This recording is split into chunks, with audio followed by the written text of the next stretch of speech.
유명한 심리학자인 에이브러햄 매슬로는 5단계 욕구설을 주장했습니다. 1단계는 생리적 욕구이고 2단계는 안전의 욕구이고 3단계는 애정과 소속의 욕구이고 4단계는 존경의 욕구이고 5단계는 자아 실현의 욕구입니다. 가장 기본적인 생리적 욕구가 채워지면 다음 단계로 나아가게 되고 마지막으로 자아 실현을 통해 인생의 만족을 얻게 된다는 이론입니다. 사람마다 자아 실현의 욕구가 있겠지만 궁극의 즐거움은 무엇일까요? 그것은 인재를 육성하는 데서 오는 기쁨일 것입니다.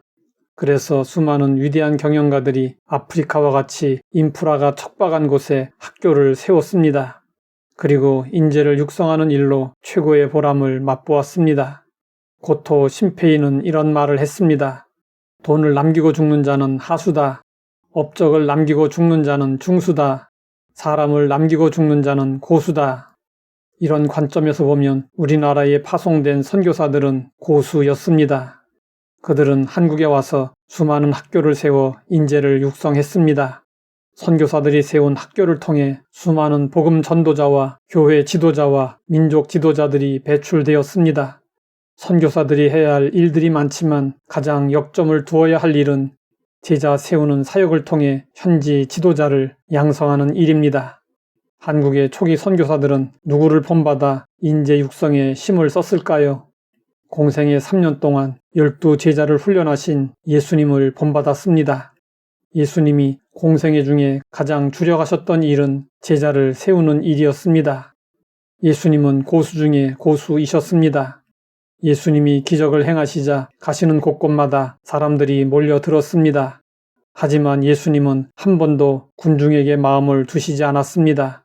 오히려 그들을 피해 다니셨습니다. 예수님은 때때로 모여든 군중과 함께 시간을 보내기도 하셨습니다. 하지만 예수님은 빵을 구하는 군중을 결코 원하지 않으셨습니다. 예수님은 밤새워 기도하시고 함께할 12제자를 선발하셨습니다. 그런데 예수님의 제자 중에는 사실 변변한 사람이 없었습니다. 모두 지식이 부족하고 결점이 많은 사람들이었습니다. 갈릴리 어부 출신인 베드로는 무뚝뚝하고 교양이 없으며 충동적이고 성급한 사람이었습니다.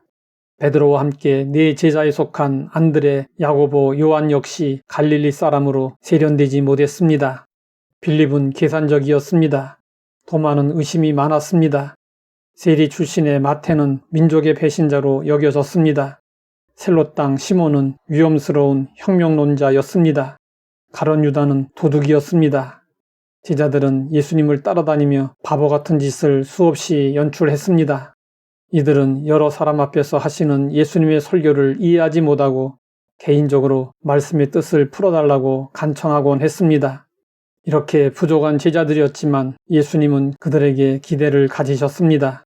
그랬기 때문에 3년 동안 제자 훈련에 전력을 다하실 수 있었습니다. 예수님은 떠나시기에 앞서 제자들에게 말씀하셨습니다.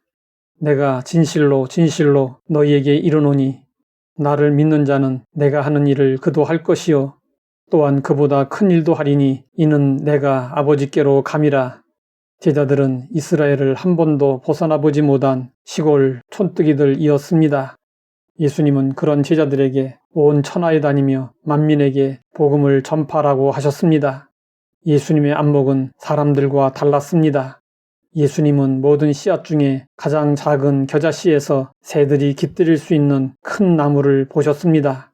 그리고 인간적으로 부족하기 짝이 없는 제자들을 통해서 온 세계 복음화가 이루어지는 것을 바라보셨습니다. 예수님이 돌아가신 후 제자들은 어떻게 되었을까요? 예수님이 약속하신 보혜사 성령님의 능력을 힘입어 증인이 되었습니다. 제자들은 예수님이 기대하신 바대로 사방으로 흩어져 세계 복음화를 위해 기꺼이 한 몸을 바쳤습니다. 제자들이 땀 흘려 뿌린 씨앗에 그들이 흘려 뿌린 순교의 피가 거름이 되어 오늘의 교회가 존재하게 되었습니다. 제자들을 향한 예수님의 비전은 결코 허황되지 않았습니다. 꿈은 그 사람을 이끌어가고 꿈은 그 사람을 만듭니다. 꿈의 크기가 곧 그 사람의 크기입니다. 우리가 먼저 예수님의 제자가 되고 그 다음 제자를 세우고 비전을 품고 수고해야 합니다. 제자는 태어나지 않고 훈련으로 만들어집니다. 제자는 고된 노력의 산물입니다. 우리도 예수님처럼 제자 양육을 위해 땀 흘리고 수고해야 합니다. 하나님 아버지, 예수님의 제자 훈련을 통해 귀한 교훈을 얻게 하시니 감사합니다.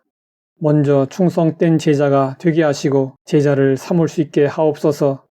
예수님의 이름으로 기도드립니다.